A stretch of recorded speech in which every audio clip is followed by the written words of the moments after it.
Bismillahirrahmanirrahim. Alhamdulillah. Wassalatu wassalamu ala rasulillah. Assalamu alaikum wa rahmatullahi wa barakatuhu.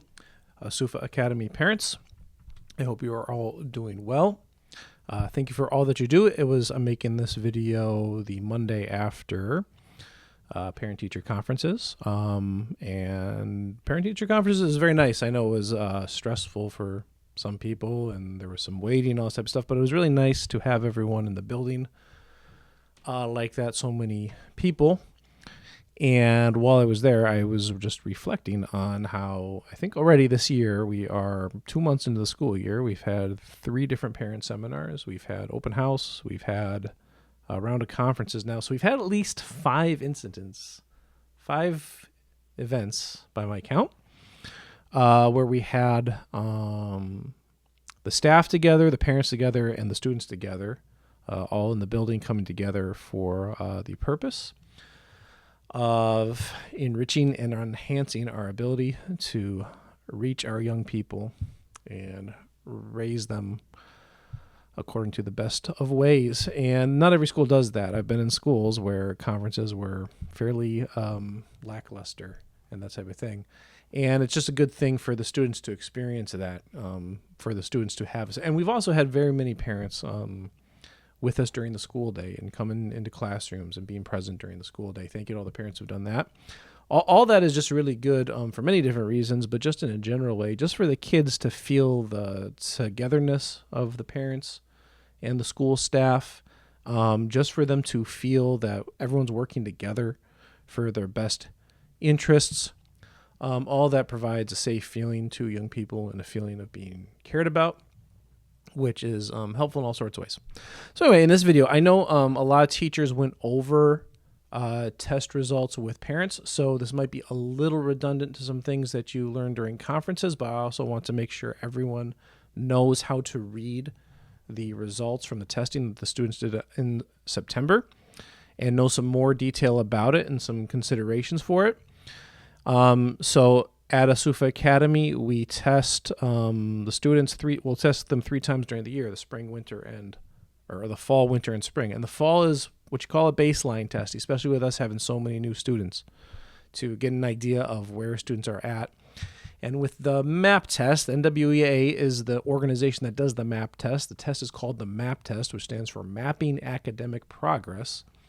It is almost 20% of K through 12 students in the United States do this test at least once during a year.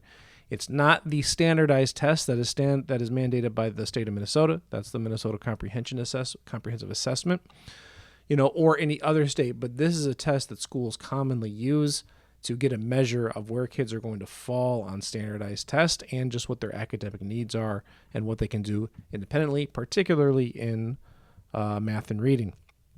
So you would have gotten a report emailed to you. You would have gotten multiple reports this year because I had the team, the office team, send multiple reports. So you would have at least gotten one that looked like this. Bismillah. And again, your teacher, your child's teacher might have gone over this with you, but I just want to make sure everyone knows what to look for on this and kind of what it means.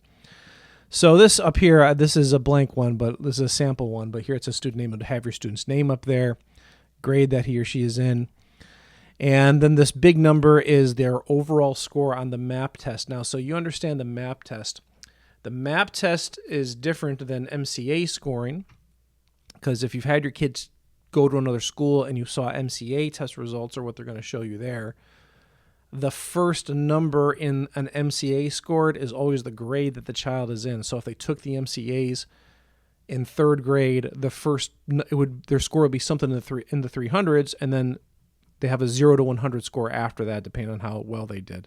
And if they did really well, they get 399. If they did really poor, it'd be down towards 301 or whatever. But the MAP test has a continuing, ongoing score that isn't tied to grade, and therefore it is meant to increase throughout their academic career. And each year, the scores that get different ratings as far as where the child is at, or as far as how they relate to other kids in the country, which is a nice thing about the MAP test. It gives you a very good idea of that. Those numbers to get different ratings continually go up. they continually go up as kids progress throughout the grades. So for this example, like if we have a student, so the score 176, you might know what their score means. You can't necessarily tell what it means on the MAP test by just looking at the score. So it becomes important to look at is this part that says norms percentile, okay? Now, the percentile gives you a percentage ranking of where they relate to everyone else who has taken this test. And about 9 million kids in the United States take the MAP test every year. And there is about 55 million K through 12 students in the United States. So almost 20% of students in the country take this test. So knowing where your kid sizes up regarding other kids who take the MAP test, it is a really valid and good indication to understand how your kid relates to other students at his or her age and the whole rest of the country. So in this sample student who's in grade 3, if the achievement here, it says 32nd, that means that this student did better than 32% of other students who took this test in 3rd grade. And it means, in turn, that he or she did worse than 68% of the students who took this test. And then NWA, they apply a rating to this, and if it's below 50%, it will say below mean. It will say low achievement down here. If it's from, I believe, 50 to 65%, it will say median or average achievement. If it's 65% or above, it will say high achievement. And if it is below 35%, or no, I think below, I'm sorry, if it's below 35%, if it's below 50%, it will say low achievement because it's below average, okay? The one to the left is their growth score. So based on the averages of students from NWA's large sample size, they have determined statistically what an average growth is for a student from one test to the next or 1 year to the next. So if the student has taken it before, it has an average for that. And this student's growth score was in the 10th percentile, which means their growth was better, the growth that he or she made from 1 year to the next or one test to the next is better than 10% of students in the country and therefore not as good as 90% of the country. So you consider this this example is not a high achieving one, okay? Something interesting that you can also look at on here, you see it says reading up here, and then if you look 3 rows down there, it tells you the date the student took the test on, and then it tells you the amount of minutes they took on the test. This is actually something really good for parents to look at and to sit down with your kid about, because looking at this student, him or her, I mean, there's going to be over, somewhere from 40 to 50 questions on this reading test, and they have to read passages before answering those questions. So seeing that this, and, they would read the question, go back, all this type of stuff. Seeing that this student, what these minutes here means is how long the student took taking the test. So this student completed his or her reading test in 13 minutes. That is very, very low. And we will actually be looking at outliers like this as a school, and some students who we think may have a low score because they breeze through the test too quickly. We might actually retest them. And, this is something that we'll call attention to students before taking the next test, and for something for parents to talk about, especially before the spring one, which we consider to be kind of a final assessment of how students did during the school year and how we did as a school, of course, Bismillah. Whereas the fall one is more of a benchmark or, baseline, okay? Just to see what this looks like in math, it's very similar, okay? This sample student, we have better 197. So here you see the 80th percentile. So that would mean this student in math scored better than 80% of the students in their grade who also took the test in math and did worse than 20%. So this is high achievements, and the student's growth was better than 61% of students. And again, high growth. And interesting, if you see up here, you look at the minutes, you see much longer, the 34 minutes it was taken to do this one. than the other one. Now, you see these instructional areas, okay? So every question on the test goes into an instructional area category. And these instructional areas relate to the curriculum, and they relate to Minnesota state standards. And understanding this a little bit is how you can understand the more detailed report that you got sent home to you, which would look more like this. Now on here, this is a sample one.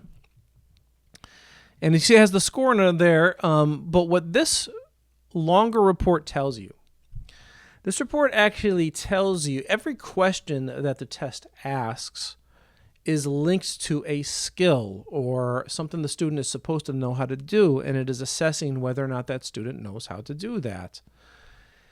And the MAP test, the way it works, actually not every student gets the same question because the test is responsive to how the student answers. And if it gets a question wrong, it might give them one question as the next question. If they get it right, it might give them another, to find different kinds of levels and to just assess in a dynamic way.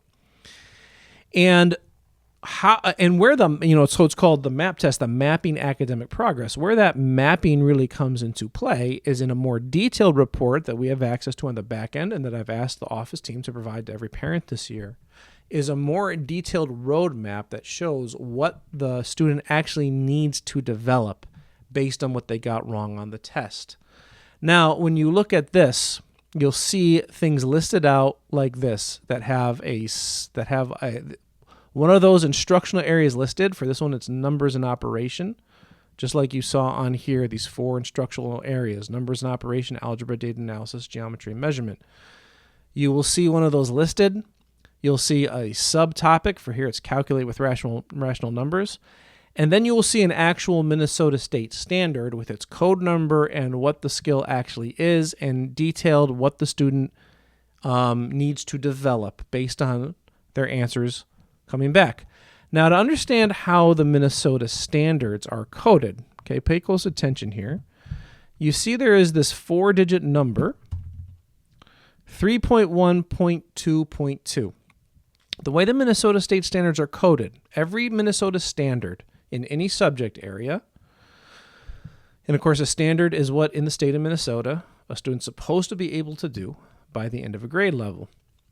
Every Minnesota state standard, this has a 4-digit code number that has, and each number in that code represents a different thing. So the first number always represents their grade level. So 3.122, that means this is a 3rd grade standard. Okay. Now the second, so any standard in 3rd grade math is going to begin with 3. Now, when you see this and you look at your student's detailed report, you will likely see some standards that this begins with that are actually below the student's grade level. And that does not necessarily mean that the student is at that grade level per se. But it just means that there was one thing that they missed on the test or something missed on the test that showed that they didn't do this and they were supposed to have been able to answer that question correctly in 3rd grade or in the lower grade, whatever grade it says. Now, the second digit in the standard, which like you see here is 1, the second digit for math, and I believe this is only set home for math, and math is the one that I'm concerned about because getting kids caught up in reading is a little different thing. And I'll have follow-up videos that talk about this. The second digit for math, each one represents one of these instructional areas. So in the standards, they have focus areas, and they all fall under one of these instructional areas: numbers and operation, algebra, data analysis, geometry, and measurement. So if that second digit is 1, it means it's a numbers and operation skill. If that second digit is 2, that means it's an algebra skill. If that second digit is 3, it means it's a geometry and measurement skill. If that second digit is 4, it means it's a data analysis skill. And that's the general way that students learn math through school in general. They first, in the early elementary years, they have to get very good with numbers and operations, which means your addition skills, subtraction, division, multiplication. Then you start to put those things together in algebra. We'll actually even put them together before algebra, because even long division you have to put multiple things together with, which you get to in 4th grade generally, maybe touch on in 3rd grade. Then you use, once you learn algebra, you learn geometry and measurement, where you are learning how formulas from algebra relate to predicting things about shapes. And then data analysis usually has more of a focus in high school, etc. All these things are with or out. But in general, what you will find, because this report is listed in a way where it's kind of bottom up, you will usually see numbers and operations listed first. And even if you don't, you should find the section that is the numbers and operations section, and you want to start with that with students. Because a student who still has things they need to work on with numbers and operations, that is something when they get into the older grades that can really hold them back. Because the older grade math assumes that things related to subtraction or related to addition and multiplication, division, that it's going to be automatic. But if some of that is not, that's something that we want to give that student remedial work on. And for if you are not satisfied with your student's math score, this is typically a good place to start. Helping your child is getting them some help in their basic math facts with multiplication, division, addition, and subtraction. And these standards will tell you even more specifically what they need to work on.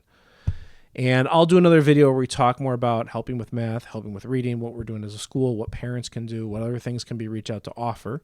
But I want everyone to understand how that relates to this, to reading this report. And this report becomes very, very useful in helping students, because we have a literal roadmap of what they are supposed to, or what they still need work on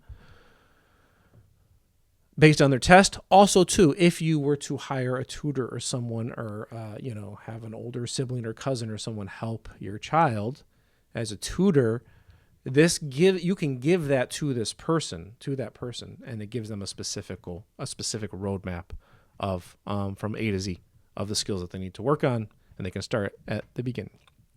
So email me any questions to me, brothers and sisters, that you have about this. We will, I'll have them include that in the email this goes out to. Jazakumullahu khairan.